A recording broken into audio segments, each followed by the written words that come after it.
Risk prima facie passes. Prima facie क्या होता है? प्राइमा फेसी का मतलब है पहली बार देखने पर। Risk prima facie passes with risk prima facie. Prima facie का बिल्कुल शुद्ध जो मतलब होता है वो होता है प्रथम दृष्टया। पहले भी हमने इसके बारे में एक बार बात की थी। प्रथम दृष्टया, पहली बार देखने पर, एट फर्स्ट साइट। अगर कोई और अरेंजमेंट पार्टीज ने नहीं किया है, अगर पार्टीज के आपस में और कोई एग्रीमेंट नहीं हुआ है, तो ये माना जाएगा कि जिसके पास गुड्स की ओनरशिप है, जिसके पास गुड्स की ओनरशिप है,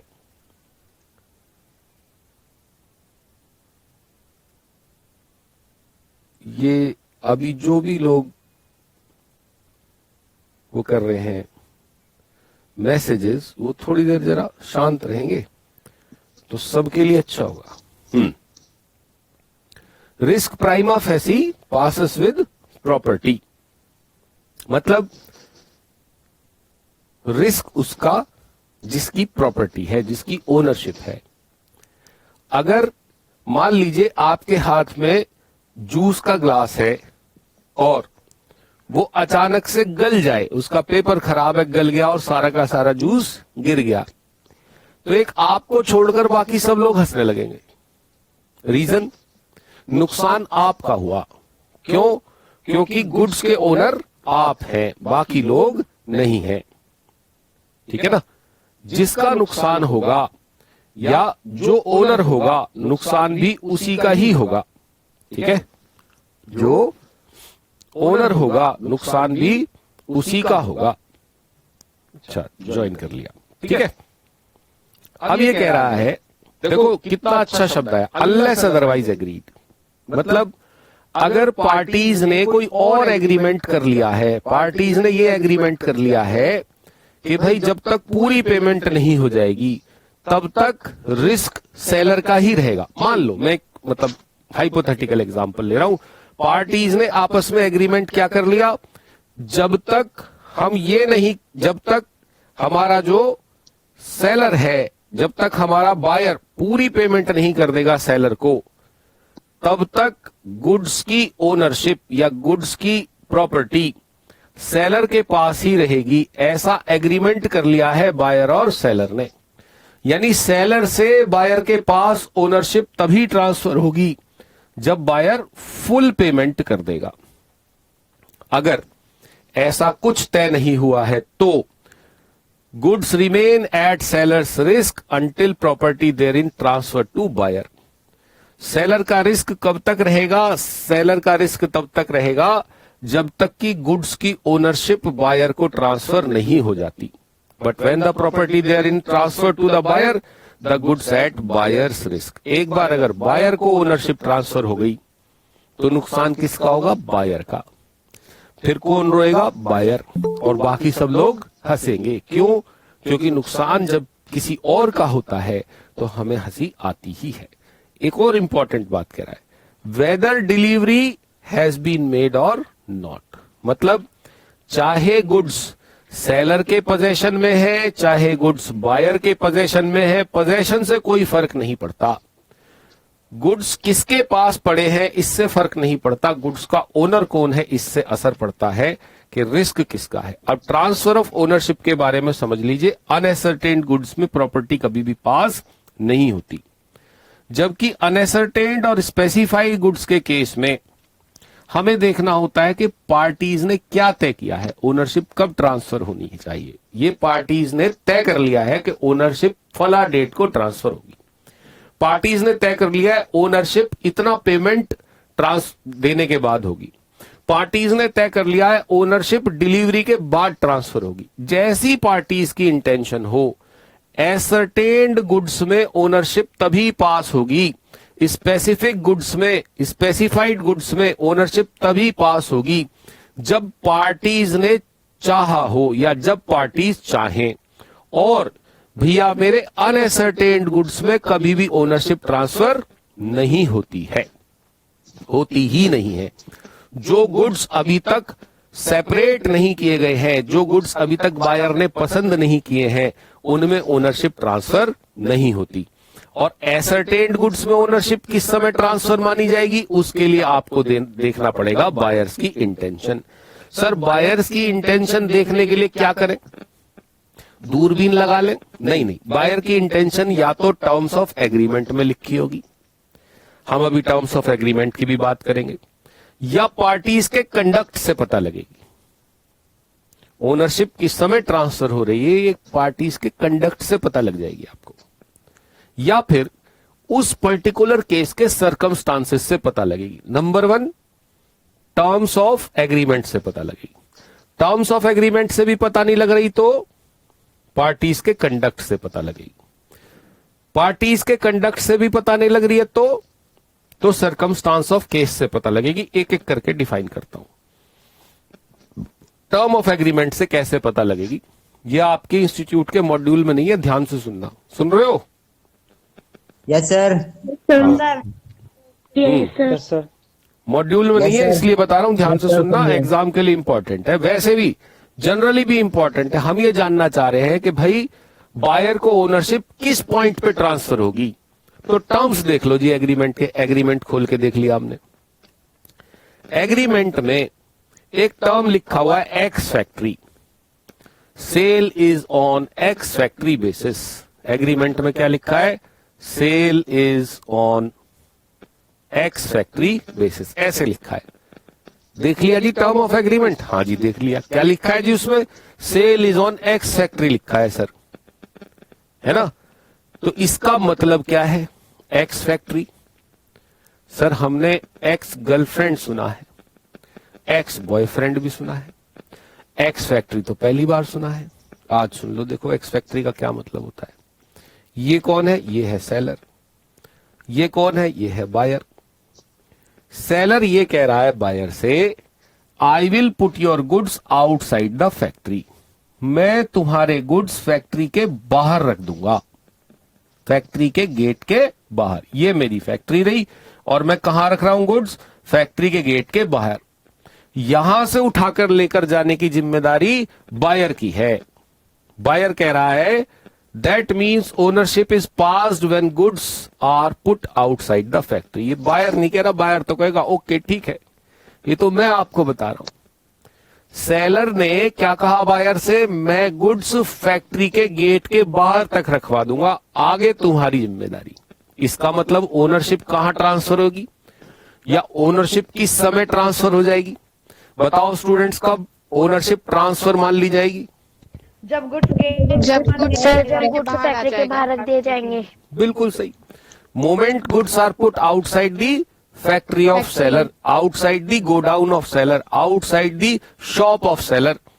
ठीक है, अब सुनो दूसरी बात, जो हम कह रहे थे कि टर्म्स ऑफ एग्रीमेंट में कुछ नहीं लिखा है तो कंडक्ट देख लो। सेलर ने जो गुड्स हैं वो निकाल के अपनी शॉप के बाहर रख दिए।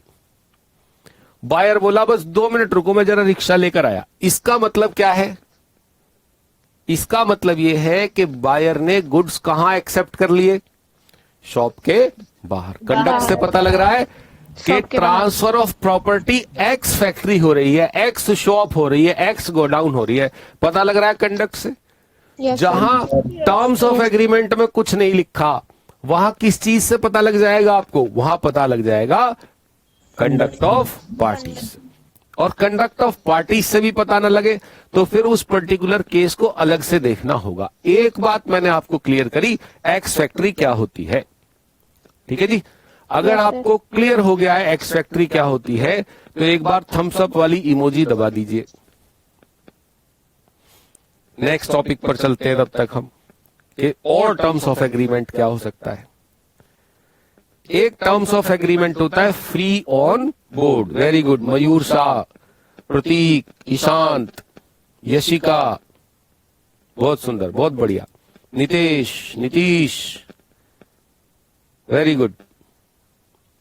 चलो सबको थम्स अप, अंजना वगैरह सबको। आगे सुनो, एक टर्म होता है जी फ्री ऑन बोर्ड। ये आपको दिखाई दे रहा है हंसता हुआ सेलर, और इधर खड़ा हुआ है हंसता हुआ बायर।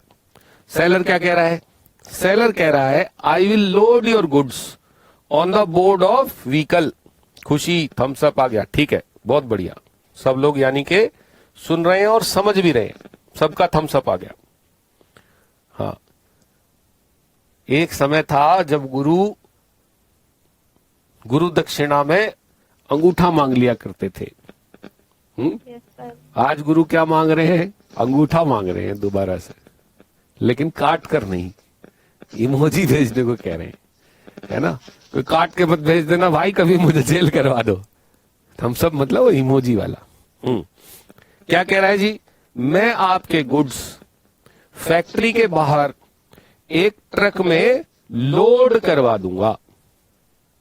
ठीक है जी, मैं आपके गुड्स फैक्ट्री के बाहर एक ट्रक में लोड करा दूंगा, यानी ट्रक के बोर्ड पर रखवा दूंगा, शिप के बोर्ड पर रखवा दूंगा, रिक्शा के बोर्ड पर रखवा दूंगा, वहां तक मेरी जिम्मेदारी। पिछली केस में क्या कह रहा था भाई? फैक्ट्री के गेट के बाहर रखवाऊंगा बस, ट्रांसपोर्टेशन वगैरह का अरेंजमेंट भी नहीं करूंगा। अब क्या कह रहा है?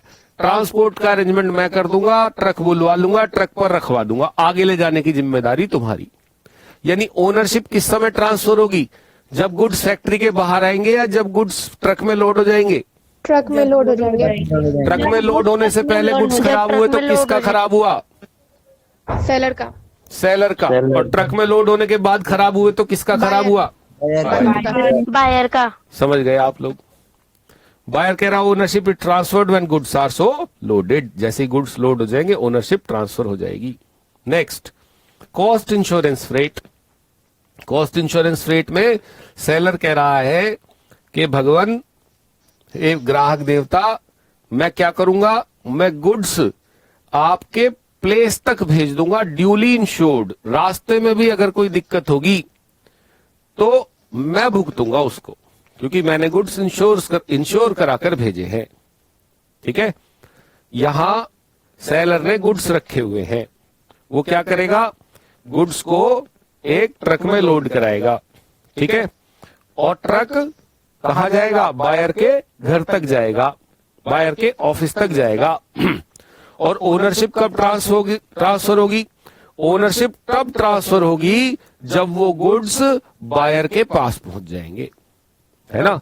ट्रक वाले ने ओनर को बता दिया, बायर को बता दिया, साहब देखो मैं माल लेकर आ गया हूं। जैसे ही ट्रक वाले ने बायर को बता दिया कि मैं आपका माल लेकर आ गया हूं, ओनरशिप ट्रांसफर हो जाएगी। ठीक है, क्लियर हो गया? फ्रेट क्या होता है? फ्रेट मतलब भाड़ा, ओके सर। किराया, है ना। आदमियों का होता है किराया, गुड्स का होता है भाड़ा। ठीक है, तो ये सेलर कह रहा है कि मुझे तो गुड्स का एक तो गुड्स का दाम दे देना, प्लस इंश्योरेंस के पैसे दे देना, और रास्ते का भाड़ा दे देना। लेगा तो इससे ही, यस सर। लेगा तो बायर से। Yes, sir. लेकिन ओनरशिप कब ट्रांसफर होगी? जब ये ट्रक बायर के घर पहुंच जाएगा, बायर के प्लेस पे पहुंच जाएगा। यस तो सर। आपको क्या करना है? बेसिकली टर्म्स ऑफ एग्रीमेंट देखने हैं कि टर्म्स ऑफ एग्रीमेंट में क्या लिखा है। टर्म्स ऑफ एग्रीमेंट में कुछ नहीं लिखा तो कंडक्ट ऑफ पार्टीज देखनी है। कंडक्ट ऑफ पार्टीज भी पता नहीं लग रहा है तो पर्टिकुलर केस को अलग से देखना है कि केस पर्टिकुलर क्या कहता है। ठीक है जी। Yes sir. अच्छा, अपने ग्रुप में दिल्ली के बाहर के कितने स्टूडेंट्स हैं? दिल्ली के बाहर का भी कोई स्टूडेंट अटेंड कर रहा है क्या? Yes, sir. Yes sir, yes sir. Yes, sir. कहाँ से? Yes sir. Bikaner, Mathura. Lucknow. Bikaner, Jaipur, Mathura, Lucknow. UP तो बहुत बड़ा है भैया, छोटा सा कंट्री है वो तो। कितना बड़ा? बिहार। बिहार, वाह भाई वाह। बिहार, समस्तीपुर बिहार। Samastipur, very good. बहुत दूर। वहाँ कैसी ठंड पड़ रही है? बहुत ज्यादा ठंड है सर। बहुत बढ़िया सर। बढ़िया। मजा आ रही है ठंड में? बहुत ठंड हो रही है No, सर sir. यहाँ पे तो। पुणे, अच्छा पुणे से भी लोग सुन रहे हैं। अरे तो बता दो भाई, सबको पता लगेगा पुणे से सुन रहे हैं। पाकिस्तान नागपुर से से भी भी है लोग सर। सुन रहे हैं। वाह, भीलवाड़ा पाकिस्तान से भी है सर। है। पाकिस्तान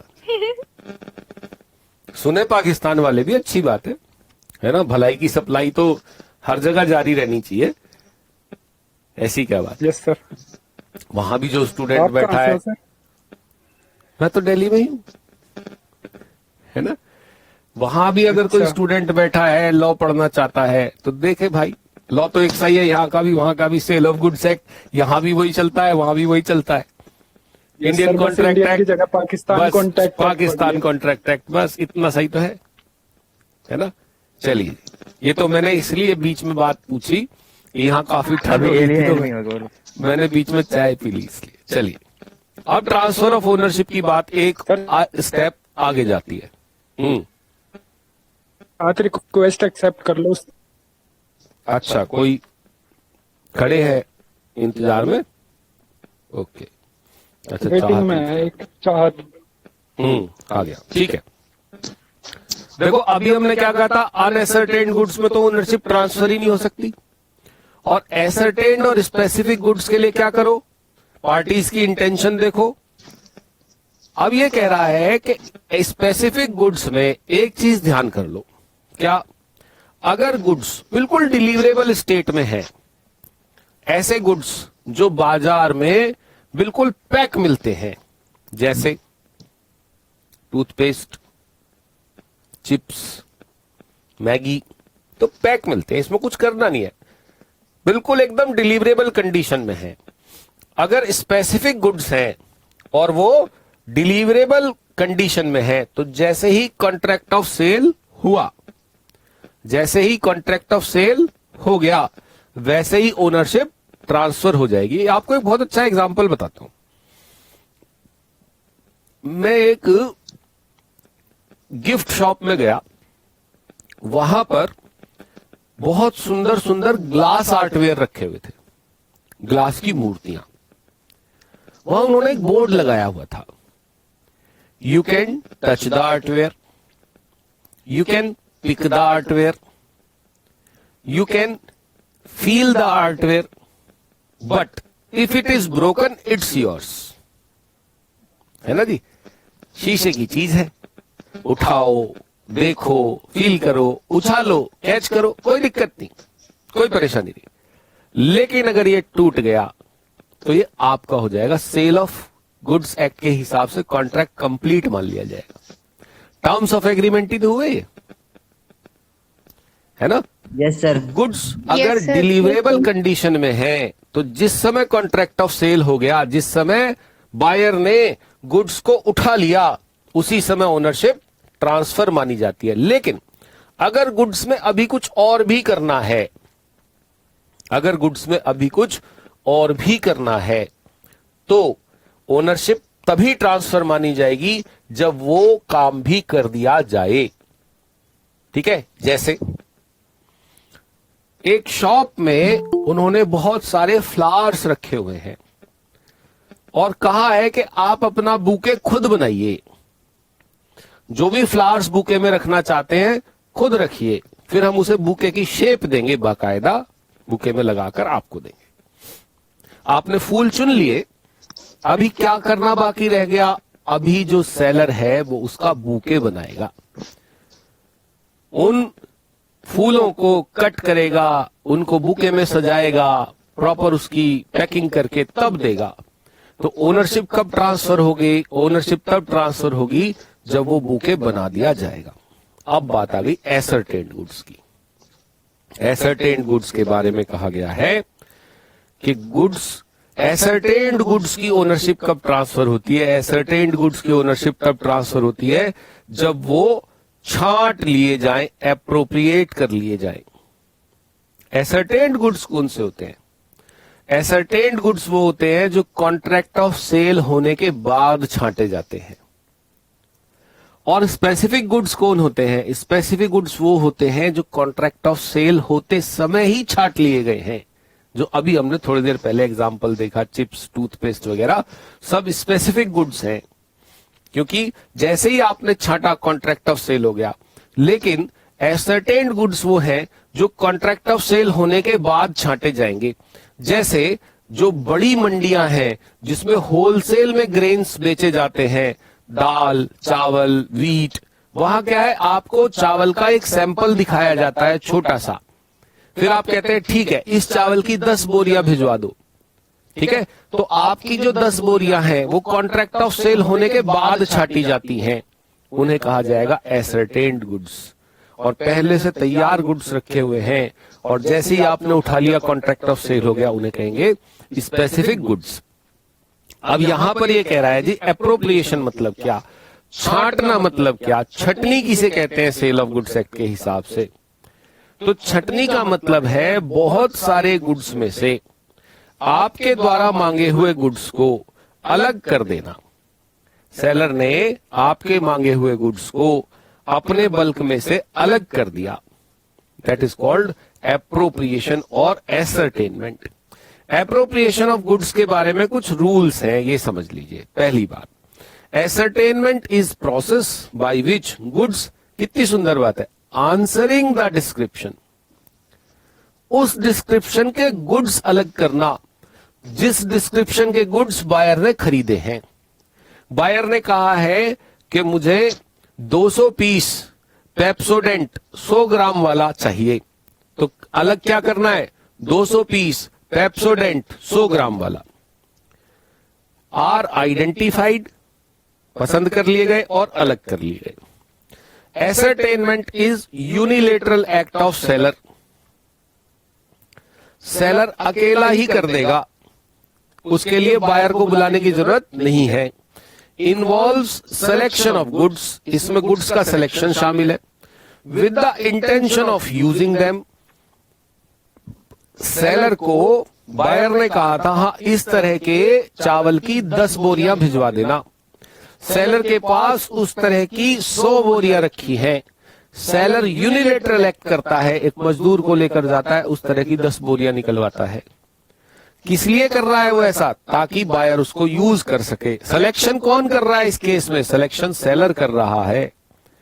इसी को हम क्या कह रहे हैं, इसी को हम एसरटेनमेंट या एप्रोप्रिएशन कह रहे हैं। और इस छांटने के लिए पहले म्यूचुअल कंसेंट जरूरी है। हमने बायर को गुड्स का सैंपल दिखाया था, उसने कंसेंट दे दी थी, ठीक है, हाँ अच्छा है, ऐसे ही गुड्स भेज देना। एसरटेनमेंट अनकंडीशनल होना चाहिए। हमने बायर को सैंपल दिखाया कि साहब इस तरह का आपको हम चावल भेजेंगे, बायर ने कहा हाँ बिल्कुल ठीक है, ऐसा ही चावल भेज देना। उसके बाद जब बायर चला गया पैसे देके, तब मैं कह रहा हूं जी वैसे वाला चावल तो केवल 7 बोरी है, तो 7 बोरी ये भेजूंगा, 3 बोरी कुछ और भेजूंगा, तब एसरटेनमेंट वैलिड नहीं माना जाएगा। ठीक है, एसरटेनमेंट कौन करेगा, सेलर कर सकता है बायर की कंसेंट से, या बायर भी कर सकता है सेलर की कंसेंट से। कई बार जब हम मंडी में सब्जी लेने के लिए जाते हैं मार्केट में, टमाटर वाला खड़ा है, उसके पास 50 किलो टमाटर रखा है। हमने पूछा टमाटर क्या भाव भाई, उसने कहा टमाटर 50 रुपए किलो है जी। हमने कहा 1 किलो दे दो, उसने कहा छांट लो। तो इस बार एप्रोप्रिएशन बायर कर रहा है, सेलर नहीं कर रहा, लेकिन होगा कंसेंट से ही। क्या बताया मैंने, या तो सेलर करे बायर की कंसेंट से, या बायर करे सेलर की कंसेंट से, और वो कंसेंट एक्सप्रेस या इंप्लाइड दोनों हो सकती है।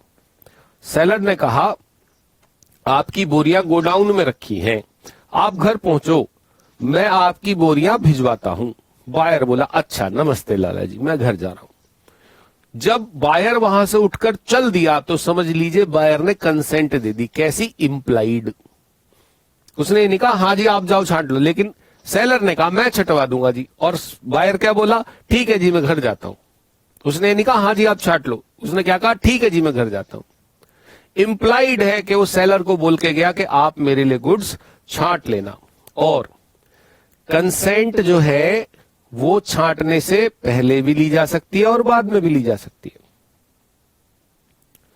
एक टमाटर वाला है, उसने पहले से ही 1-1 किलो की पॉलीथीन तोल कर रखी हुई है ना, तो एप्रोप्रिएशन पहले हो गया, एप्रोप्रिएशन पहले हो गया और कंसेंट बाद में दी गई। और कंसेंट जो है वो एप्रोप्रिएशन कंसेंट के बाद भी हो सकती है। जैसे आप आए, आपने कहा जी टमाटर तोल दो और उसने तोल दिए। और एप्रोप्रिएशन का एक गुण और है कि एप्रोप्रिएशन के बाद गुड्स डिलीवरेबल स्टेट में आ जाने चाहिए।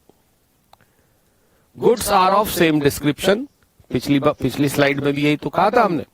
Answering to that description, goods उस डिस्क्रिप्शन को आंसर करते हो, उस डिस्क्रिप्शन से मैच करते हो जिस डिस्क्रिप्शन से बेचे गए हैं। बहुत इंपॉर्टेंट इलस्ट्रेशन आ गया, सुनिए।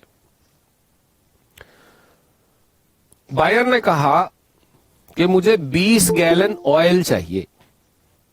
सेलर ने कहा okay, I will measure and deliver, मैं मेजर कर दूंगा और भेज दूंगा। बायर बोला ठीक है।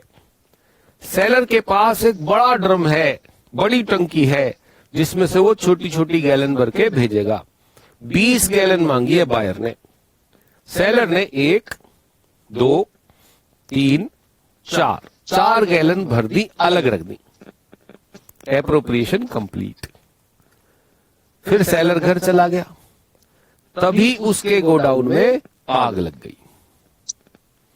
वो 4 गैलन भी बर्बाद और बाकी तेल भी बर्बाद। 4 उसने अलग कर दी थी, 16 अलग नहीं की थी, और बाकी जो बैलेंस है वो तो सेलर का ही था। मुझे बताओ कि इसमें बायर का कुछ नुकसान हुआ कि नहीं हुआ? No sir. नहीं हुआ। No sir. सेलर का कुछ नुकसान हुआ कि नहीं हुआ? Yes sir. Yes sir. बस सारा इसी नुकसान बात उसी को का हुआ। बताने के लिए मैंने ये इलस्ट्रेशन लिया। एक बार जरा पीछे चलते हैं। ये एसर्टेन्ड गुड्स में ओनरशिप कब ट्रांसफर हो जाती है? एसर्टेन्ड गुड्स में ओनरशिप उस समय ट्रांसफर हो जाती है जिस समय एप्रोप्रिएशन कंप्लीट हो गया। जैसे ही गुड्स छांट लिए गए, डिलीवरेबल स्टेट में आ गए, ओनरशिप ट्रांसफर हो गई।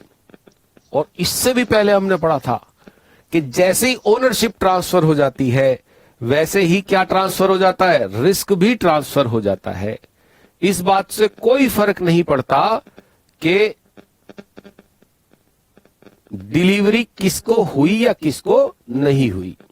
ये रहा, ये लिखा है, whether delivery has been made और नॉट।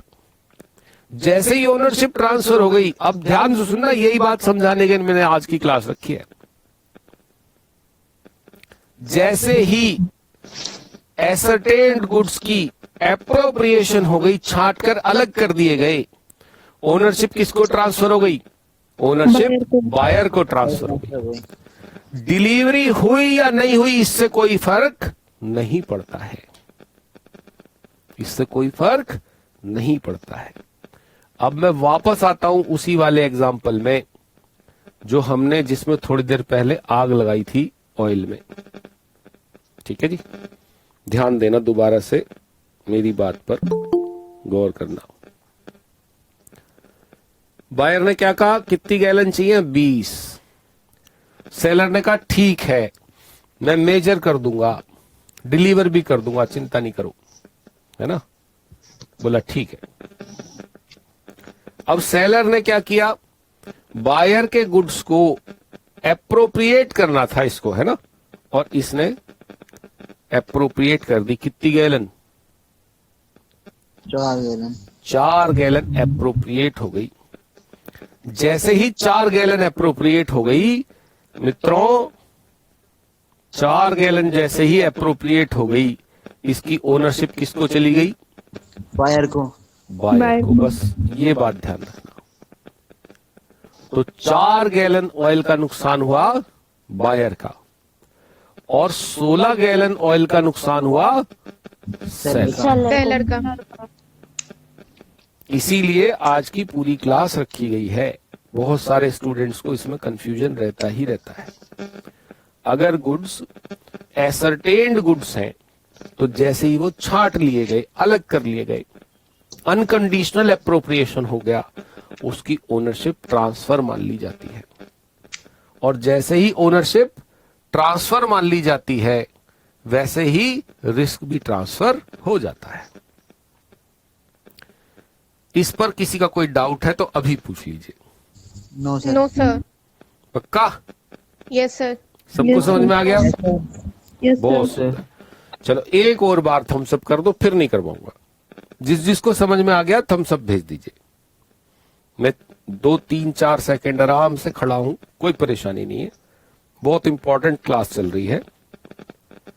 बहुत बढ़िया, बहुत बढ़िया, वेरी गुड। खुशी अग्रवाल, हिमांशु, नीतीश, तुषार, तो सबने भेज दिया। चलो, वर्षा, मधु, सर कौन से तो, अरे दोबारा बता, एक बार देख लेते हैं। किसी ने मैसेज भेजा, वो हमसे मिस हो गया। अंकित राज को एडमिट कर लेते हैं पहले। सर ओसनी तो बोला था कि वो मेजर और डिलीवर करेगा। अंजना का क्वेश्चन है कि सेलर ने कहा था कि वो डिलीवर करेगा। अच्छा, ठीक है। अंजना ने एक बड़ी इंपॉर्टेंट पॉइंट को पकड़ा है। अंजना कह रही हैं कि सर बायर ने कहा था कि वो डिलीवर करेगा, है ना। ये तो ओनरशिप उस समय ट्रांसफर होनी चाहिए जिस समय डिलीवरी हो जाए, है ना। हाँ, ये बात ठीक है। अगर आप इस डिलीवर को इतना इंपॉर्टेंस से ले रहे हैं तो ये बात ठीक है। चलिए एक काम करते हैं, मैं एक बार इसको हटा देता हूं, है ना। मैं लिख देता हूं, सेलर ने कहा okay I will measure and appropriate. मैं मेजर करके एप्रोप्रिएट कर दूंगा। बिल्कुल ठीक बात है आपकी, इसमें कंफ्यूजन हो सकता है ना, कि भाई उसने तो डिलीवरी के लिए कहा था, इसमें कंफ्यूजन हो सकता है। ठीक बात, इसलिए मैंने एग्जाम्पल को चेंज कर दिया। अब आपको बात समझ में आ गई होगी। नाउ डिलीवरी टू कैरियर, हमने ट्रांसपोर्टर को दे दिए goods. Where in pursuance of the contract the seller delivers the goods to the buyer or to a carrier or other bailee for the purpose of transmission to the buyer and does not reserve the right of disposal. Right of disposal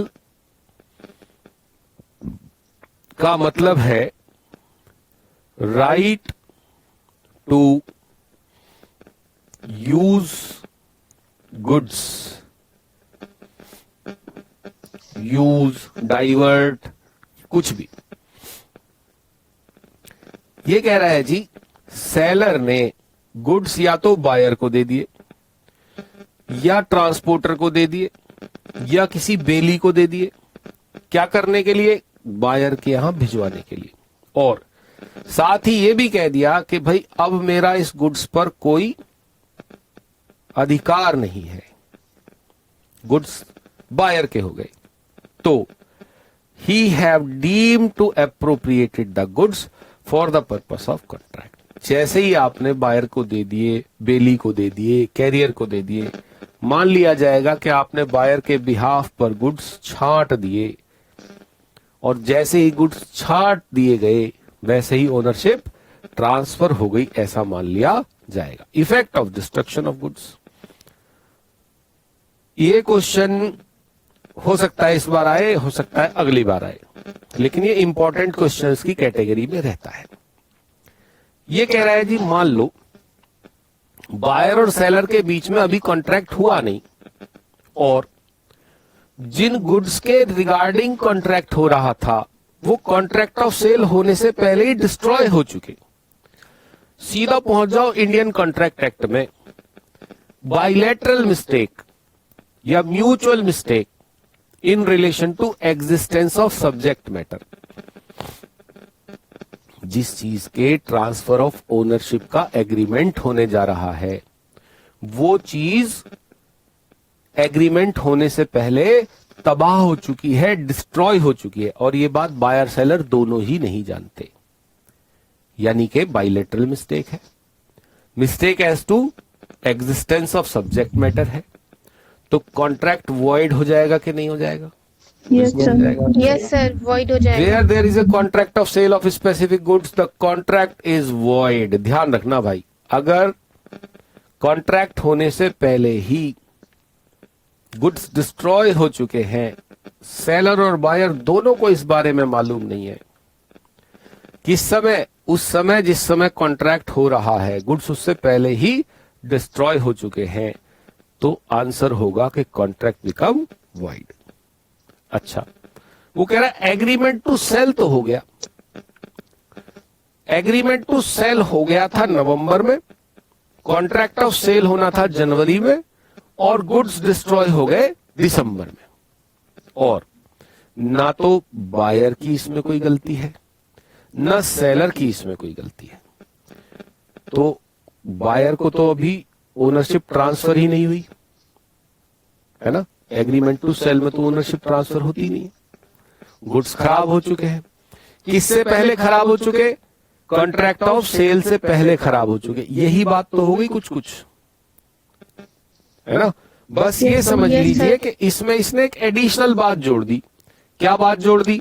ये बात जोड़ दी कि जी agreement to cell हो गया था, कोई बात नहीं, एग्रीमेंट टू सेल होने में कौन सी आफत आ गई। एग्रीमेंट टू सेल हो गया था, एग्रीमेंट टू सेल में कौन सा ओनरशिप ट्रांसफर हो जाती है? होती नहीं। हमें क्या देखना है? हमें तो देखना है कॉन्ट्रैक्ट ऑफ सेल हुआ कि नहीं हुआ। कॉन्ट्रैक्ट ऑफ सेल से पहले अगर गुड्स खराब हो जाते हैं, एग्रीमेंट टू सेल हो गया और दोनों में से किसी को कोई गलती नहीं है, तो भी कॉन्ट्रैक्ट वॉइड मान लिया जाएगा। नीमो डेट क्वाइट, ये तो शायद हमने पढ़ लिया था पिछली क्लास में। No sir. No sir. No sir. नहीं पढ़ा था? No sir. अच्छा, कोई बात नहीं। नीमो डेट है, हाँ ठीक है।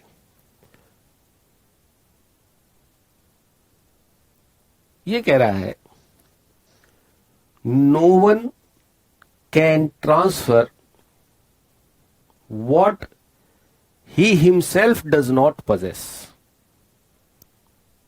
What he himself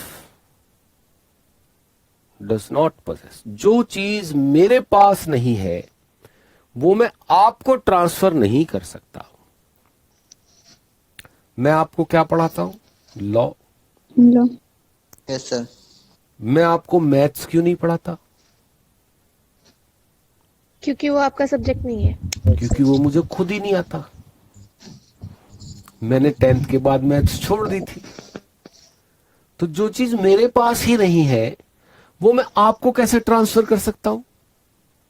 yes sir. इसीलिए Yes, sir. कहते हैं नीमो डेट कोई नॉन हैबिट। जो चीज मेरे पास नहीं है ना, नीमो डेट क्वा नॉन हैबिट। जो चीज मेरे पास नहीं है वो मैं आपको ट्रांसफर नहीं कर सकता। यहां बात हो रही है गुड्स की ओनरशिप के रिलेशन में या गुड्स के टाइटल्स के रिलेशन में। अब मैं थोड़ी सी आपको एक बात बता देता हूं। देखो, जहां तक गुड्स के टाइटल का सवाल है, टाइटल का मतलब है what kind of right do you have in relation to the goods. आपका गुड्स के साथ क्या रिलेशन है, क्या राइट है, उसको कहते हैं टाइटल। तो जो सबसे अच्छा टाइटल है उसको कहते हैं ओनर। इसको हम एब्सोल्यूट टाइटल भी कहते हैं। इससे अच्छा कोई टाइटल नहीं होता। ठीक है जी। इसके बाद जो ओनर है ना गुड्स का, वो चाहे तो किसी को गुड्स गिरवी रख सकता है, गिरवी रखकर पैसे ले सकता है, और आप अगर पैसे लेकर टाइम पर नहीं पहुंचे तो पौनी यानी जिसको आपने गुड्स गिरवी रखे हैं वो गुड्स को बेच भी सकता है, फिर ओनर वो बन जाएगा। ठीक है। पौनी का जो टाइटल है वो थोड़ा सा ओनर से नीचे है। फिर आता है बेली। बेली मतलब जिसको गुड्स आपने कुछ समय के लिए रखने के लिए दिया हुआ है। उसका काम केवल गुड्स को सेफ कस्टडी में रखने का है। बहुत ही मिनिमम चांस है कि कभी बेली के पास ओनरशिप आ जाए। और लास्ट होता है डिफेक्टिव टाइटल यानी चोर, जिसने गुड्स चुरा लिए, हथिया लिए। इसका तो सबसे खराब टाइटल है। ये जो बात मैं आपको बता रहा हूं ये दिमाग में एकदम चूने पत्थर से टाइट कर लेना, क्योंकि यही बात नेगोशिएबल इंस्ट्रूमेंट एक्ट में भी रिपीट होने वाली है, लेकिन एक नए तरीके से। क्या कह रहा है? सबसे बेस्ट टाइटल ओनर का है ना। बाकी सारे टाइटल उससे नीचे हैं। तो ओनर अगर ओनर चाहे तो वो किसी को पौनी बना सकता है। ओनर अगर चाहे तो किसी को बेली भी बना सकता है, ठीक है। और ओनर अगर चाहे तो किसी और को ओनर भी बना सकता है, ठीक है जी। अब बात करो पौनी की। हमने किसी को गुड्स गिरवी रखे हैं और कहा 1 साल बाद पेमेंट करेंगे। मुझे बताओ 1 साल के अंदर अंदर क्या पौनी किसी को ओनर बना सकता है? No sir. नहीं। बेटर टाइटल ट्रांसफर नहीं कर सकता। हां, किसी और को पौनी बना सकता है, यस सर। किसी और को बेली बना सकता है। यानी कोई भी व्यक्ति उतना ही टाइटल ट्रांसफर कर सकता है जितना उसके पास खुद है। उससे बेहतर टाइटल ट्रांसफर नहीं कर सकता। नहीं कर सकता। उससे नीचा टाइटल ट्रांसफर कर सकता है। लेकिन कुछ ऐसे भी लोग हैं जो कि ओनर नहीं है लेकिन फिर भी बेटर टाइटल ट्रांसफर कर सकते हैं। जैसे अब ये हो गए एक्सेप्शन टू नेमोडेट क्वा नॉन हैबिट। पहला, मर्केंटाइल ओनर। मर्केंटाइल ओनर कौन होता है?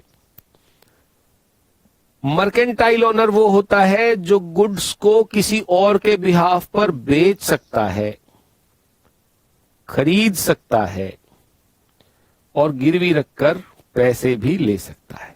उसे कहते हैं मर्केंटाइल ओनर। जैसे जितने भी गाड़ियों के शोरूम हैं जिन्हें आप ऑथराइज्ड डीलर के नाम से जानते हैं, वो सब उन गाड़ी के कंपनियों के ऑथराइज्ड डीलर हैं, मतलब मर्केंटाइल ओनर, मर्केंटाइल एजेंट हैं, मर्केंटाइल एजेंट हैं।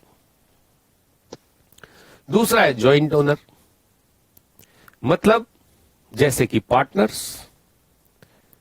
सभी पार्टनर गुड्स के जॉइंट ओनर होते हैं।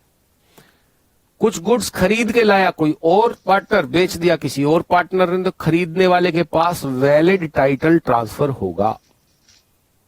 मैं एक बहुत सामान्य सा एग्जांपल देता हूं क्लास में। घर में अखबार आता है पापा के पैसे से।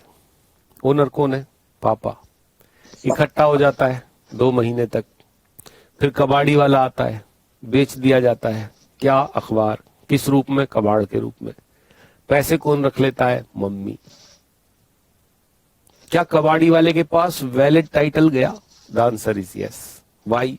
Because mummy is joint owner of that goods. बल्कि कोई कोई मम्मी तो सुप्रीम ओनर है, सुनती नहीं है पापा की बिल्कुल। नेक्स्ट, किसी के पास वॉइडेबल कॉन्ट्रैक्ट में गुड्स रखे हैं, झूठ बोलकर बेच गया गुड्स हमें कोई, हमने सच बोलकर आगे बेच दिए, है ना। हमें किसी ने लोकल एप्पल, कश्मीरी एप्पल कह के बेच दिए तो क्या करते भाई? हमारे पास ऑप्शन है, चाहे तो हम उसको वापस कर दें, चाहे रख लें, लेकिन वो आदमी मिल ही नहीं रहा है तो वापस कैसे करें? हमने वो गुड्स लोकल एप्पल कह के आगे बेच दिए, ठीक है। हमारे पास वॉइडेबल टाइटल था, हमने जैसे ही गुड्स आगे बेचे हमारा टाइटल फाइनल हो गया। सेलर और बायर इन पोजीशन, पिछली क्लास में भी हमने इस बारे में बात की थी। अगर कोई सेलर है जिसके पास गुड्स रखे हुए हैं बायर के और बायर लेने नहीं आया, ठीक है, वो आगे किसी और को बेच सकता है। एक बात ध्यान रखना बस, अगर सेलर के पास गुड्स रखे हैं और वो किसी और को पहले ही बेचे जा चुके हैं और सेलर उन्हीं गुड्स को किसी और को बेच चुका है, एक शर्त जरूर होती है वैलिड टाइटल ट्रांसफर करने की कि buyer has no notice. Buyer को इस बारे में मालूम नहीं है कि ये गुड्स पहले ही बेचे जा चुके हैं। अगर बायर को मालूम था कि ये गुड्स पहले ही बेचे जा चुके हैं, इनका ओनर कोई और है, तो क्या वो सेलर से वैलिड टाइटल ले सकता है? The answer is no. ऐसे ही बायर के पास गुड्स रखे हुए, वो भी आगे बेच सकता है। एस्टोपल, जो गुड्स का असली मालिक है उसके सामने, उसके मुंह पर मैंने किसी थर्ड पर्सन को कहा मैं ओनर हूं, मैं ये गुड्स बेच रहा हूं, और जो असली ओनर है वो बिल्कुल मूर्ति की तरह चुप खड़ा हुआ है, हाँ कर रहा है, इसका मतलब असली ओनर की सहमति है, असली ओनर इस बात को एक्सेप्ट कर रहा है, हाँ यही ओनर है। माल मैंने बेच दिया, पैसे मैंने ले लिए, लेके ओनर को दे दिए। क्या अब ओनर इस बात को कह सकता है कि ओनर तो मैं हूं, इसने कैसे ओनरशिप ट्रांसफर कर दी? आपके सामने गुड्स बेचे जा रहे थे, एक थर्ड पर्सन उस गुड्स का मालिक अपने आप को बता रहा था, आपको तभी उसे स्टॉप करना था, रोकना था, तब आपने उसे स्टॉप नहीं किया। यहां पर एस्टोपल का रूल अप्लाई होता है कि शुरू में आपने नहीं रोका, इससे थर्ड पार्टी को यह यकीन हो गया कि ये जो आदमी अपने आप को ओनर बता रहा है यही असली ओनर है। अब आप उसका विश्वास नहीं तोड़ सकते। फाइंडर ऑफ लॉस्ट गुड्स हमने कॉन्ट्रैक्ट एक्ट में पढ़ा था कि जिसे गुड्स मिल गए वो ट्रू ओनर को ढूंढेगा। गुड्स के ऊपर खर्चे अगर 2/3 से ज्यादा हो जाते हैं तो गुड्स को बेच सकता है। कॉन्ट्रैक्ट ऑफ सेल और एग्रीमेंट टू सेल पढ़ते वक्त हमने इंसॉल्वेंसी के बारे में पढ़ा था। अगर कोई व्यक्ति इंसॉल्वेंट हो जाता है तो उसके गुड्स रिसीवर बेच देता है, जबकि रिसीवर असली ओनर नहीं होता। तो ये लोग गुड्स बेच सकते हैं जबकि असली ओनर नहीं है। अब आ जाइए डिलीवरी ऑफ गुड्स पर। कह रहा है रूल्स रिगार्डिंग डिलीवरी। पहला रूल क्या है जी? Mode of delivery. भाई मोड ऑफ डिलीवरी बायर और सेलर मिलकर तय करेंगे। Agreement between buyer and seller,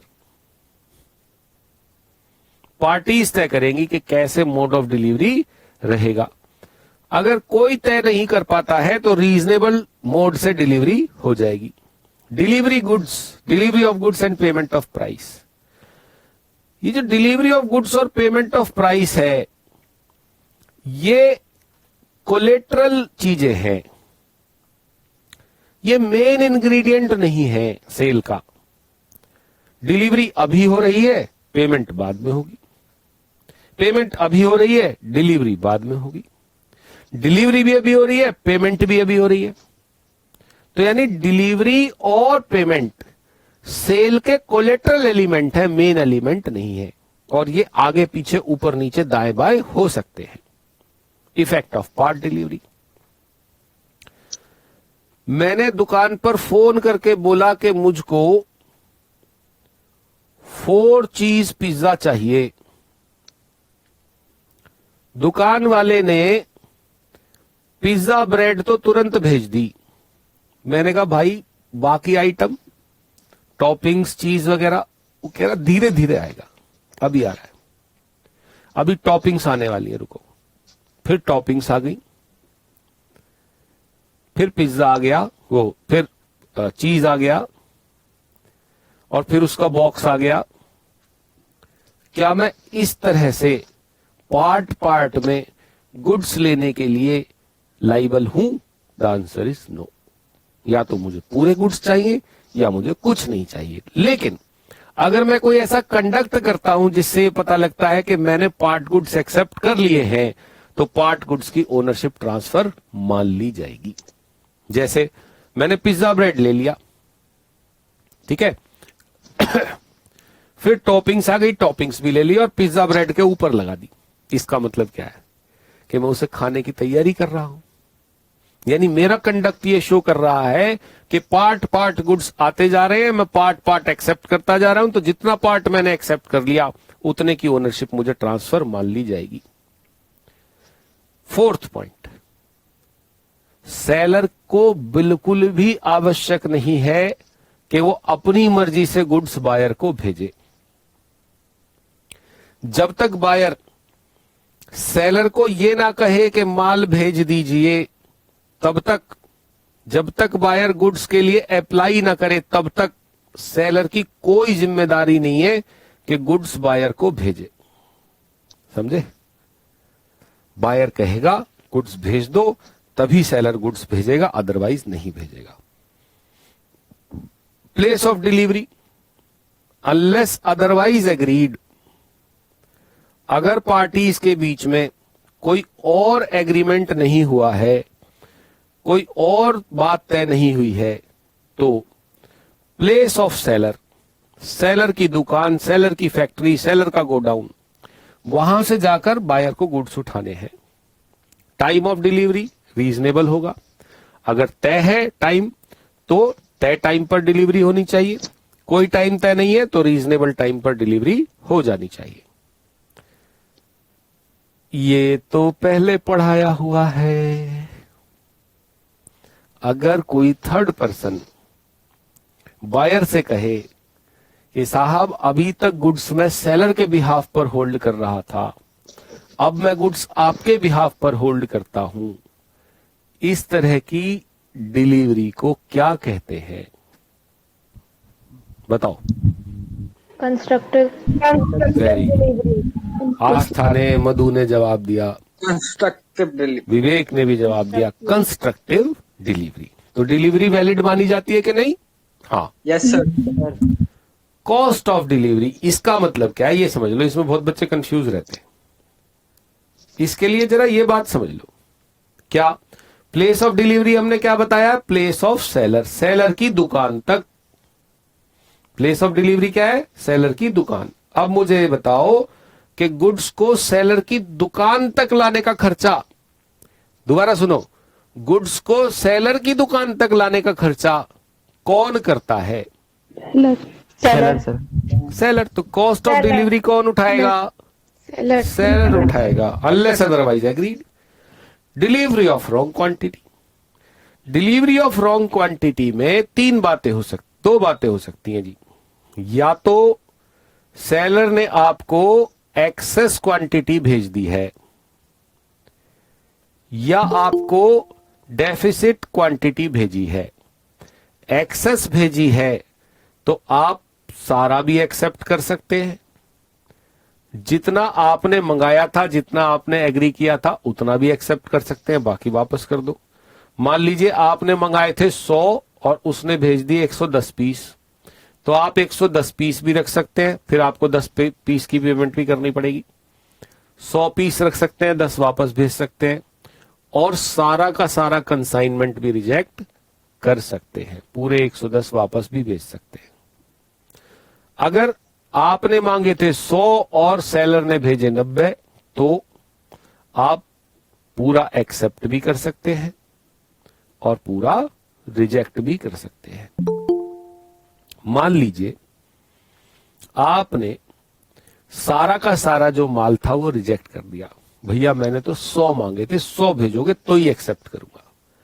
तो ये गुड्स आपके यहां से वापस जाएंगे, तो उसका खर्चा कौन उठाएगा? एक्सपेंस कौन भुगतेगा? बताओ। सामान्य सेलर सर। सेलर। गलती किसकी है? सेलर। तो भुगतेगा कौन? सेलर। Instalment delivery. कई बार क्या होता है कि डिलीवरी जो है बहुत बड़ी क्वांटिटी की होती है, तो धीरे धीरे करके माल आता है, तो जितना जितना माल आता रहेगा, जितना जितना आप एक्सेप्ट करते रहेंगे, उतने उतने की ओनरशिप ट्रांसफर मानी जाती रहेगी। डिलीवरी टू कैरियर या वार फिंगर अभी थोड़ी देर पहले पढ़ा हमने। गुड्स कैरियर को दे दिए गए हैं, और दूसरा इंपॉर्टेंट बात क्या थी? राइट ऑफ डिस्पोजल भी रिजर्व नहीं किया गया है। तो ये मान लिया जाएगा कि कैरियर ने या वार फिंगर ने किसके एजेंट के तौर पर गुड्स होल्ड किए? बायर के एजेंट के तौर पर गुड्स होल्ड किए। This where goods are delivered at distant places. अगर गुड्स कहीं दूर ट्रांसफर करने हैं, अगर गुड्स कहीं दूर ट्रांसफर करने हैं और सेलर ने डिलीवरी की इंतजाम किया है, उसने कहा है कि मैं गुड्स डिलीवर करूंगा आपके घर, तो रास्ते का रिस्क किसका होगा? सेलर का। एंड लास्ट है buyer right of examination of the goods. पहले भी हमने पढ़ा था कि बायर को डिलीवरी तभी कंप्लीट मानी जाएगी जब बायर ने गुड्स देख लिए हैं, एसरटेन कर लिया है कि हाँ ये वही गुड्स हैं जो मैंने मंगाए थे। ऐसा नहीं कर सकते कि बायर की घंटी बजाई, गुड्स घर के बाहर छोड़े और भाग गए और बोला जी हमारी तरफ से तो डिलीवरी कंप्लीट हो गई है, अब हमारे पैसे दे दो। ठीक है, तो यहां पर आपका चैप्टर होता है समाप्त। Yes sir. अब आप लोग अपने वो पूछ लीजिए। सर जो सेलर इन पोजीशन आफ्टर सेल होता है सर, उसमें क्या होता है, कोई वर्ड एक्सप्लेन कर दीजिए। अच्छा, एक बार दोबारा मुझे रिपीट कर दीजिए question. Seller in position after sale. Okay, seller in possession after sale, इसी पर बता दूं, इसी पे बता देता हूं। सर वो दूध मिल्क वाला एग्जांपल था वो। कोई बात नहीं, बता देता हूं, नया एग्जाम्पल दे देंगे, कोई एग्जाम्पल्स की कमी नहीं है अपने पास, यस सर। है ना। अभी ये तो मैराथन है, तो मैराथन में तो ज्यादा अलाउड नहीं है एग्जाम्पल देना। चलिए, seller in possession of goods, goods seller के पास ही रखे हुए हैं। देखो जी, दो बातें ध्यान कर लीजिए। पहली, ये है हमारा सेलर, ठीक है जी, इसका नाम है सेलर। ओके, और यस सर। ये है हमारा बायर चंदू, ठीक है जी, ये है बायर। बायर जो है वो सेलर की दुकान पर आया, और सेलर क्या बेचता है? सेलर बेचता है बल्ब, एलईडी बल्ब या सिंपल बल्ब, ठीक है। बायर ने इससे कहा कि मुझे एक 100 वाट का बल्ब चाहिए। सेलर ने कहा कि आपको 20 रुपए देने होंगे। बायर ने कहा ये लो जी 20 रुपए, ठीक है। कॉन्ट्रैक्ट ऑफ सेल कंप्लीट हो गया, ओनरशिप बायर को ट्रांसफर हो गई, ठीक है जी। अब जो हमारा बायर है उसको याद आया कि उसको तो दवाई भी लेनी है। इसने कहा कि मैं 1 मिनट में वापस आया। अब 1 मिनट में तो कौन वापस आता है, लेकिन कहते हैं ऐसा कि मैं जरा 1 मिनट में वापस आया। ये तो चला गया। कोई कुछ पूछ रहे थे क्या? नहीं, नो सर। ये तो चला गया बायर, और बल्ब सेलर के पास रखा रह गया। और सेलर नॉर्मली बल्ब में डील करता है, normally deals in bulbs. Bulb किसके पास रखा है? सेलर के पास। ओनरशिप किसके पास है? बायर के पास। बायर तो चला गया दवाई लेने के लिए। इतने में कोई दूसरा लड़का आ गया। उसने कहा अंकल जी 100 वाट का बल्ब देना। अंकल जी ने वही बल्ब उठाकर उस लड़के को दे दिया। क्या बायर उस लड़के से वो बल्ब रिकवर कर सकता है? The answer is no. लेकिन एक कंडीशन फुलफिल करनी होगी उस लड़के को। उस लड़के को यह मालूम नहीं होना चाहिए कि ये बल्ब पहले ही बेचा जा चुका है, बिका हुआ है। अगर उसको ये मालूम था कि ये गुड्स तो पहले से ही बेचे जा चुके हैं, तो फिर ओनरशिप ट्रांसफर नहीं नहीं होगी। ठीक है जी। जिन्होंने सवाल पूछा था उनको मेरे ख्याल से क्लियर हो गया होगा। एक और क्वेश्चन अपने पास वेट कर रहा है। Sir, can you explain when in an auction sale the seller appoints more than one bidder the sale is voidable. अच्छा जी, चलिए इसकी भी बात कर लेते हैं। एक ऑक्शन में एक सेलर ने अपने कुछ लोग चुपचाप चोरी चुपके बिठा दिए और ये कहा कि भाई बोली बढ़ाते रहना। और वो क्या बेच रहा है? वो बेच रहा है एक कार जो ऑक्शन हो रही है उस ऑक्शन में बेची जा रही है एक कार। ठीक है जी, ये कार तो नहीं बनी, कोई बात नहीं, 3 पहियों वाली कार, वो बेटे मजा आ गया। तो ऑटो। पता नहीं कैसी कार है ये, लेकिन कार है। It does not look like a car but it is a car. Tesla sir, Tesla. Tesla. अब सुनिए क्या हुआ, जो सेलर है ना उसने अपने कुछ लोग ऑक्शन में बिठा दिए, और जैसे ही कोई कहता है 1 लाख, उसका आदमी कह देता है 1,10,000। फाइनली जो बिडर जिसको ये गुड्स पहुंचे या गए, उसको गए 2,50,000 रुपए में।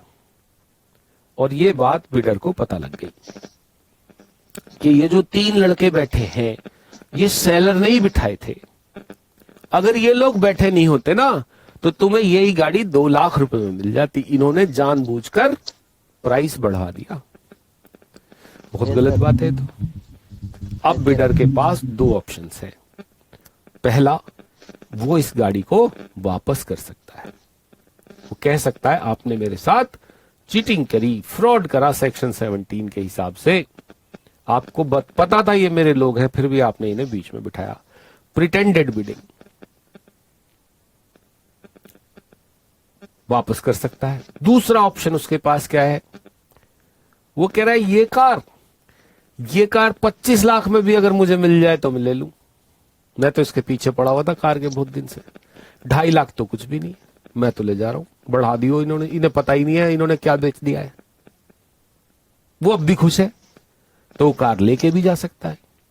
ऐसा कोई कॉन्ट्रैक्ट, ऐसा कोई एग्रीमेंट जिसमें कि एक व्यक्ति के पास 2 ऑप्शंस हो, कॉन्ट्रैक्ट एक्सेप्ट करने की भी और रिजेक्ट करने की भी, उसे कहते हैं वॉइडेबल।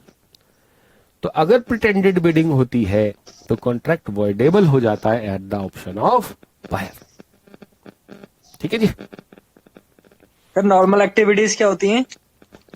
नॉर्मल एक्टिविटी जो मैं कर रहा हूँ, स्पेशल और स्पेसिफिक एक्टिविटी या डिलीवरी या गुड्स। सर इसमें एक्टिविटीज है, नॉर्मल एक्टिविटीज, स्पेशल एक्टिविटीज और स्पेसिफिक एक्टिविटीज। नहीं, ऐसा तो भाई हमने कभी नहीं पढ़ा। सर इसमें एथिक्स में एमसीक्यू में एक क्वेश्चन है सर, 27। ये तो गलत बात है ना। सेल ऑफ गुड्स एक्ट पढ़ा रहा हूँ और आप एथिक्स का क्वेश्चन उठा के पूछ रहे हो, तो बताना चाहिए सर। मैं एथिक्स में से पूछ रहा हूँ, मैं भी कंफ्यूज हो गया। सर वो आपने बोला ना डाउट है तो डाउट कहीं से भी ले सकते हैं। अच्छा, हाँ, तो एक बार क्वेश्चन पूरा पढ़ो। सर इसमें कह रहा है business ethic is a code of conduct which businessmen should follow while conducting their dash। Business activity सही जवाब होना चाहिए इसका। सर कौन सा? बिजनेस एक्टिविटी सही जवाब होना चाहिए इसका। इसका क्वेश्चन ना उसमें भी है जो एमसीक्यू ऑनलाइन आए हैं, लेकिन उसमें उन्होंने बिजनेस एक्टिविटी ऑप्शन ही नहीं रखा है। हाँ सर, नॉर्मल ऐसे ही है एक्टिविटीज ना? में रखा, हाँ। स्पेशल और स्पेसिफिक। नहीं, इसमें सही जवाब है बिजनेस एक्टिविटी। एग्जाम में अगर ये क्वेश्चन आएगा तो बिजनेस एक्टिविटी का आपको ऑप्शन जरूर मिलेगा, उसकी चिंता मत करिए। Yes sir. और कोल्ड वार क्या होता है? कोल्ड वॉर जो है ना, एक ऐसा समय होता है जब 2 लोगों के बीच में लड़ाई तो चल रही होती है, लेकिन वो बाहर से नहीं दिखाते कि हमारे बीच में लड़ाई चल रही है। अच्छा है ना, यार दोस्तों में भी हो जाता है कई बार, जैसे 2 बिजनेसमैन करते हैं, 2 बिजनेसमैन के बीच में भी हो सकता है ना। मेरा कोई बहुत अच्छा दोस्त है और एक मेरा ऐसे ही यूं ही कोई दोस्त है, और जो यूं ही वाला दोस्त है उसने मेरे बहुत अच्छे दोस्त को बहला लिया है। अब वो उसी के साथ घूमने जाता है, उसी के साथ फिल्म देखने जाता है, तो मेरी और उस एमई वाले दोस्त की क्या हो जाएगी? Cold war. सामने सामने मिलेंगे तो हाँ, हेलो हाय सब चलेगी, लेकिन अंदर मैंने एक क्वेश्चन पूछा है, उसका बता दो आंसर। अच्छा, 1 सेकंड रुक जाओ जी। क्वेश्चन जो पूछा है उसका आंसर आपको बिल्कुल मिल जाएगा। मधु बोल रही है ना, an advertisement for sale of goods by auction, there is a case of. भाई ये जो क्वेश्चन है ये हमने जब क्लास शुरू करी थी तब भी डिस्कस किया था कि जो ऑक्शन का नोटिस है वो इनविटेशन टू ऑफर है। यही और तो सर क्यों है ये इनविटेशन टू? हाँ, क्यों है? तो उसके लिए आप ये समझो कि इनविटेशन टू ऑफर का क्या मतलब है। इनविटेशन टू ऑफर का मतलब ये है, ये मेरी गुड्स है, मैं इन्हें बेचना चाहता हूं, लेकिन मैं ऑफर नहीं करूंगा, आप ऑफर लेकर आओ। जैसे कई बार जो दुकानें होती हैं, खासकर गाड़ी बेचने वाली दुकानें, वो क्या करती हैं, गाड़ी को बाहर सड़क पर रख देती हैं, उसके ऊपर एक बोर्ड लगा देती हैं, for sale. This is invitation to offer, कि आप आइए, आप ऑफर कीजिए कि इस गाड़ी का आप क्या प्राइस देंगे। जब आप प्राइस बोल के जाते हो वो ऑफर है। ऑक्शन सेल में बिडर जब बिड करता है वो ऑफर है। क्लियर है मधु? Yes sir.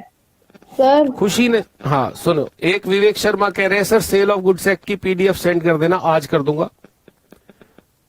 खुशी अग्रवाल कह रही है the term unpaid seller unpaid, वाह ये तो किसी शायर का नाम लग रहा है, unpaid seller unpaid. Buyer agent to whom है, buyer agent to whom the bill of lading is endorse. एक चीज रह गई भाई, हाँ ये बात शुरू में किसी ने पूछी थी, मैं बताना भूल गया।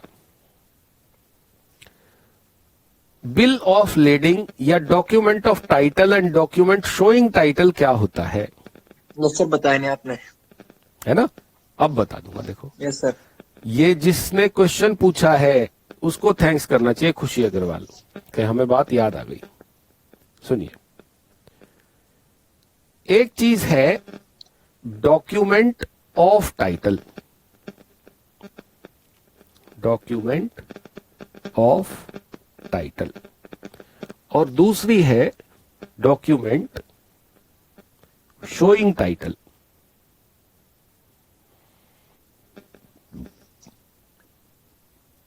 बताता हूं, आपने देखा होगा जब आप छोटे स्टूडेंट रहे होंगे, है ना, तो आप अपनी कॉपीज पर नेम स्लिप चिपकाते होंगे, यस सर। है ना, उस पे लिखते होंगे ये जो कॉपी, ये नेम, ये है ना, स्टैंडर्ड ये, सब्जेक्ट ये, स्कूल ये। वो जो स्लिप है ना आपकी, वो आपका क्लेम है आपकी कॉपी पर कि ये कॉपी मेरी है। वो जो स्लिप है वो आपका अधिकार दिखाती है उस कॉपी पर। ऐसे ही अगर कोई डॉक्यूमेंट किसी गुड्स पर आपका अधिकार बताती हो, अगर कोई डॉक्यूमेंट किसी गुड्स पर आपका अधिकार बताती हो तो उसे कहा जाता है डॉक्यूमेंट ऑफ टाइटल। जैसे सेलर को गुड्स भेजने हैं बायर के पास, कहां? दिल्ली से भीलवाड़ा, ठीक है जी। सेलर ने क्या किया, गुड्स एक ट्रांसपोर्टर को दिए, ट्रांसपोर्टर ने सेलर को एक लॉरी रिसीप्ट, जिसे नॉर्मल भाषा में हम बिल्टी कहते हैं, वो सेलर को देगा और सेलर से कहेगा साहब आप इसे कुरियर से या पोस्ट से, जैसे भी, किसको भेज दो, बायर को भेज दो। मेरा गोडाउन है भीलवाड़ा में, बायर जाएगा मेरे गोडाउन पर, बिल्टी दिखाएगा और मैं गुड्स बायर को दे दूंगा। ये जो लॉरी रिसिप्ट है, रेलवे के केस में ये रेलवे रिसिप्ट कहलाएगी, पानी के जहाज के केस में ये बिल ऑफ लेडिंग कहलाती है। ध्यान से सुनना, ट्रांसपोर्टर ने सेलर को क्या कहा था कि ये बिल्टी आप बायर को भेज दो, बायर मेरे पास बिल्टी लेकर आ जाएगा तो मैं बायर को गुड्स दे दूंगा। मतलब जिसके हाथ में बिल्टी वही गुड्स का मालिक। ट्रांसपोर्टर उसको सारा माल हैंडओवर कर देगा जिसके पास बिल्टी है। हो सकता है आपने कुरियर करा बायर को और उससे पहले ही बायर को कोई और बायर मिल गया, उसने उस बायर से बात कर ली, आपने बायर को ये चीज 2.5 लाख रुपए में बेची थी, वही चीज बायर ने आगे 3 लाख में बेचने का सौदा कर लिया है। आपने कुरियर से बिल्टी भेजी बायर को, बायर ने आगे सब्सीक्वेंट बायर को बिल्टी दे दी, लो जी, ठीक। तो अब गुड्स कलेक्ट कर लेगा सब्सीक्वेंट बायर, ट्रांसपोर्टर उसको दे देगा, कोई दिक्कत नहीं। जिसके हाथ में बिल्टी वही गुड्स का मालिक। यानी कि वो डॉक्यूमेंट्स, ऐसा डॉक्यूमेंट जो जिसके हाथ में होगा गुड्स का मालिक वही कहलाएगा। शेयर्स के केस में होता है शेयर वारंट, शेयर वारंट, जिसके हाथ में शेयर वही शेयर का मालिक, जिसके हाथ में वारंट वही शेयर का मालिक। डॉक्यूमेंट शोइंग टाइटल भी ऐसे ही होते हैं, लेकिन वो ऐसे नहीं है कि जिसके हाथ में उसी के गुड्स हो गए। A process has to be followed, process follow करना पड़ेगा ताकि आप गुड्स के मालिक बन सके। जैसे कि शेयर सर्टिफिकेट, शेयर सर्टिफिकेट पर जिसका नाम लिखा हुआ है वो हो गया सेलर, उसने शेयर सर्टिफिकेट हमको दे दिया।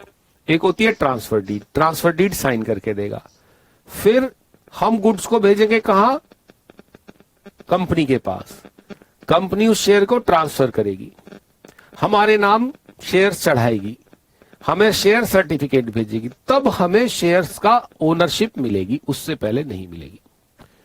तो ऐसे डॉक्यूमेंट जिनमें की ओनरशिप तभी मिलती है जब कोई स्पेशल प्रोसेस कंप्लीट हो जाए, उससे पहले नहीं मिलती है, उसे कहते हैं document showing title.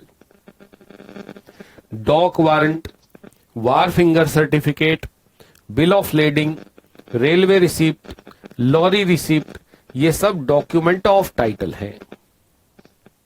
Share certificate document showing title है। गाड़ी की रजिस्ट्रेशन सर्टिफिकेट, आरसी जिसको कहते हैं, डॉक्यूमेंट शोइंग टाइटल है। ऐसे ही किसी से आपने आरसी ले ली तो गाड़ी आपकी नहीं हो जाएगी, आपको आरटीओ जाना पड़ेगा, ट्रांसफर कराना पड़ेगा, तब गाड़ी आपकी होगी। चलिए जी, अब समय आ गया है टेस्ट लेने का, और बहुत सारे स्टूडेंट्स सर्टिफिकेट बता देना है जी। वार फिंगर सर्टिफिकेट में क्या होता है? वार फिंगर सर्टिफिकेट क्या है कि जो वो होता है ना डॉक, बंदरगाह, Yes, sir. वहां पर ना गोडाउन होता है, Yes, उस sir. गोडाउन के मालिक को वार फिंगर कहते हैं। तो जो शिप का मालिक है वो शिप से माल उतार के वार्फ में रख जाता है कि भाई Yes, साहब sir. मैंने वार फिंगर सर्टिफिकेट बायर को दे दिया है, जो वो सर्टिफिकेट लेकर आए गुड्स उसको दे देना, यस सर जी। बस। सर हाँ जी, सर राइट टू लीन के केस में जब हम गुड्स क्रेडिट में सेल करते हैं तो पोजीशन सेलर के पास कैसे रहता है? नहीं, पोजीशन सेलर के पास क्यों रहेगा? सर आपने बोला था ना उस दिन की पोजीशन सेलर के इन पास केस हो, इन केस अगर हो तो, ओके सर। है ना, नहीं ले गया वो गुड्स, माल तो उधार पे बेचा था पर वो लेके नहीं गया गुड्स। चलो जी, Okay, टेस्ट sir. के लिए तैयार हो जाओ एकदम। Yes sir. आपको करना क्या है, टेस्ट कैसे होगा सुनो। मैं आपको क्वेश्चन दिखाऊंगा, ठीक है, आप उसका आंसर अपने किसी पेज पर लिखेंगे, एक कॉपी sir. और पेन उठा लीजिए, है ना। पहला क्वेश्चन आएगा 1 का ए, 2 का बी, ऐसे लिखते चले जाइए, ठीक है। साथ के साथ ही उसका आंसर दिखाता रहूंगा। सही हो गया तो करेक्ट, गलत हो गया तो कट। गलत हो गया, जिसका गलत होगा वो पूछेगा सर ये गलत क्यों हो गया, या तो उसे खुद ही समझ में आ जाएगा क्यों गलत हो गया, नहीं समझ में आए तो तुरंत पूछेगा सर गलत हो गया क्यों हो गया, ठीक है। Yes sir. करें शुरू? Yes sir. Yes sir. अरे बहुत सारे लोग तो मैदान छोड़ के ही भाग गए। Yes sir. Yes sir. Yes sir. बताइए, चलो सुनो। पहला, which one of the following does not connote goods as defined in Sale of Goods Act? Money, animals, debt, both A and C. लिख लिया? Yes sir. आंसर आ रहा है, सही गलत अपने आप देख लेना। आगे चलो, किसी का गलत हुआ? No sir. नहीं सर। हुआ ही नहीं, बहुत बढ़िया। पहला क्वेश्चन हो गया। जिस समय 15 क्वेश्चन हो जाए बता देना। दूसरा question, conditions are stipulation essential to main purpose. बेटा नितेश अपना माइक ऑफ कर देना। Yes. Collateral to main purpose, either A और बी, नीदर ए और बी, बोलना नहीं है, बस लिखना है। टू का जो भी है, ये सेकंड क्वेश्चन है। लिख लिया? Yes, sir. ये आ गया आंसर। तीसरा, general rule of sale of goods act the risk prima facie passes with. बोलना नहीं है किसी को आंसर, और आंसर है ये। Next, fourth, delivery of keys of A godown where goods are kept amounts to।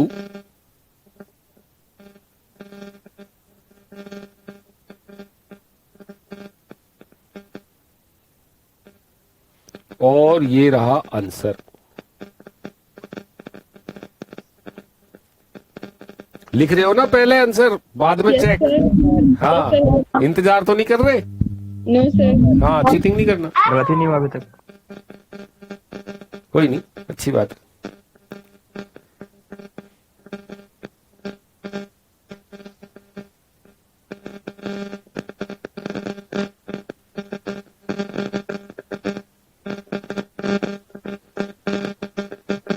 Sixth question.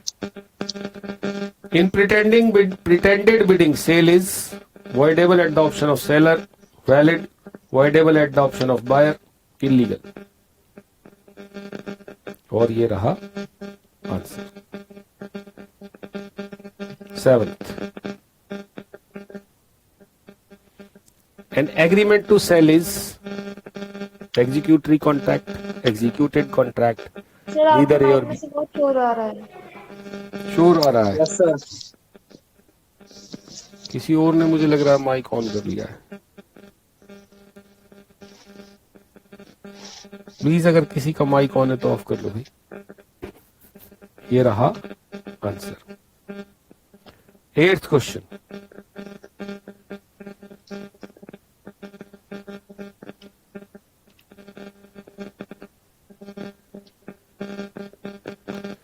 whether the stipulation is a condition or a warranty depends upon construction of contract, conduct of parties, trade,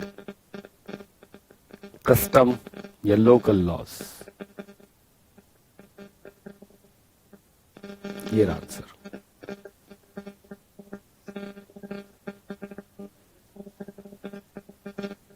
Ninth, a contractor had to supply the army charpai in certain quantities by installment.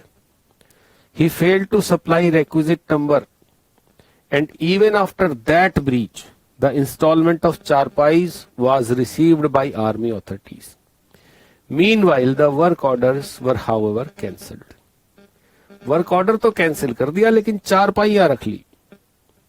तो जो work order cancel करने का आया वो valid माना जाएगा, void माना जाएगा।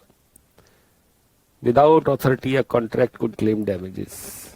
और ये रहा आंसर। सर ये कैसे हुआ?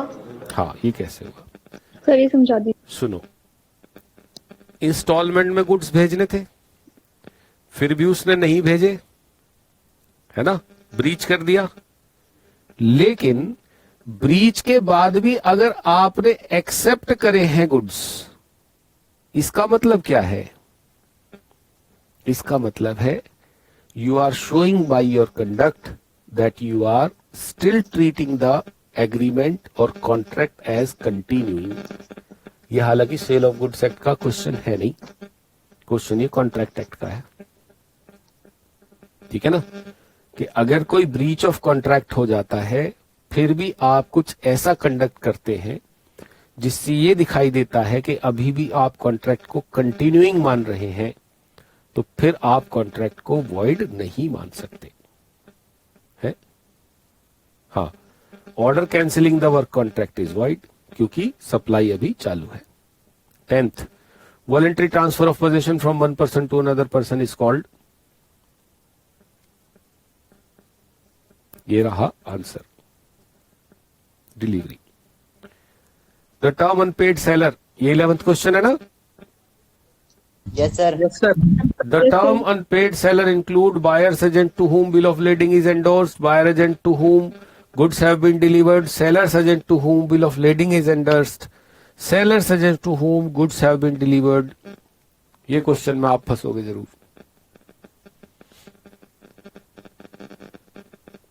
ध्यान रखना, अनपेड सेलर है, अनपेड सेलर, अनपेड बायर नहीं है. Yes sir. हिंट दे दिया, और क्या चाहिए. Answer is C, seller's agent to whom bill of lading is endorsed. मतलब सेलर के एजेंट को बिल ऑफ लेडिंग भेजी गई, यानी कि अब सेलर का एजेंट गुड्स का मालिक है ना. तो अगर पैसे नहीं दिए जाते तो नुकसान सेलर के एजेंट का होगा. गुड्स अगर सेलर के एजेंट को दे दिए गए हैं, है ना, गुड्स अगर सेलर के एजेंट को दे दिए गए हैं तो अभी तो सेलर के एजेंट के पास ही गुड्स है, सेलर के एजेंट से आगे गुड्स गए ही नहीं है, तो सेल का कॉन्ट्रैक्ट ही कंप्लीट नहीं है. 12वां question. Dash is a form of combination of buyers to prevent competition. ये buyers to prevent competition among themselves. इसे आप बिडर भी पढ़ सकते हो. नॉकआउट, मोनोपोली, ओलिगोपोली या पफिंग. नॉकआउट.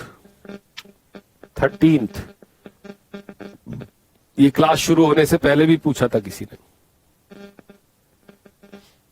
गुड्स आगे बेचे जा सकते हैं, गुड्स उस पर्पस के लिए फिट है जिसके लिए खरीदे गए थे. बोथ ए एंड बी या D. High standard. Answer is both and B. ये कौन सा क्वेश्चन है? 14th, 15th? 14. Which of the statement is incorrect in connection with duties of seller and buyer? It is the duty of seller to deliver the goods.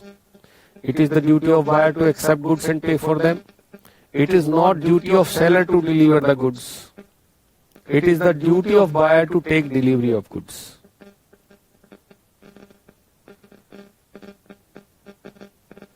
ये थोड़ा सा construction में गड़बड़ है वैसे क्वेश्चन.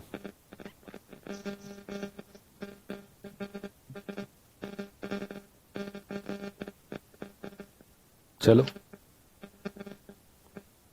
है, ये क्या आ गया? ये गया सर. चलो सब, चलो कोई बात नहीं, इसको छोड़ दो. ये 14वां क्वेश्चन ये है, ठीक है.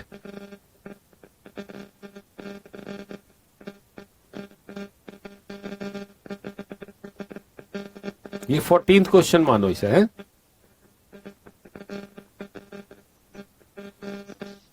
डन. No sir. अच्छा कोई बात, लंबा क्वेश्चन पढ़ लो आराम से. गुड्स को दूसरे गुड्स से सेपरेट कर देना, या गुड्स को डब्बों में भर के रख देना, या गुड्स को कैरियर या बेली को दे देना without reserving the right of disposal. आज ही पढ़ाए, ठीक है. हो गया अब? Yes sir.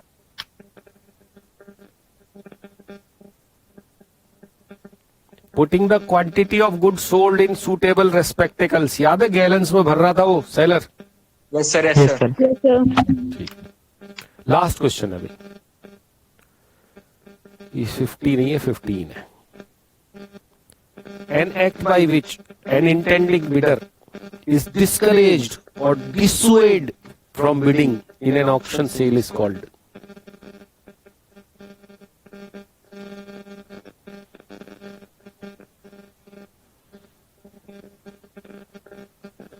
And the answer is damping. शाबाश, डैम्पिंग. चलो जी, तो आप लोग अपने स्कोर्स अपने पास संभाल के रखो, ग्रुप में बताने की जरूरत नहीं है ना. मुझे इंडिविजुअली बताना व्हाट्सएप करके, ठीक है जी. अब आपका सेल ऑफ गुड्स एक्ट भी हो गया है कंप्लीट. अब रह गया आपके साथ हमें केवल नेगोशिएबल इंस्ट्रूमेंट, ठीक है. नेगोशिएबल इंस्ट्रूमेंट की मेरे हिसाब से 2 क्लासेस होनी होंगी, है ना. 2 क्लासेस काफी होंगी. और अब मैं हर क्लास में टेस्ट बाद में इसी तरह से कंडक्ट करूंगा जैसे आज किया है, यस ठीक सर। है। Yes, sir. और सेल ऑफ गुड्स एक्ट की पीपीटी आज ही आपको मिल जाएंगी। Thank you very much. Thank you sir अगर सर। कोई डाउट होता है तो व्हाट्सएप कर सकते हैं आप। हाँ हाँ बिल्कुल कीजिए सर, मैंने तो पहले दिन ही कहा था भलाई की सप्लाई चालू रहेगी, चिंता नहीं कीजिए, ठीक है। Thank you, sir. एग्जाम तक सब चलेगा। बता दो एक बार। Thank you sir. Okay, thank you sir. Thank you sir. Sir ये पफर वही होते हैं ना जो सेलर के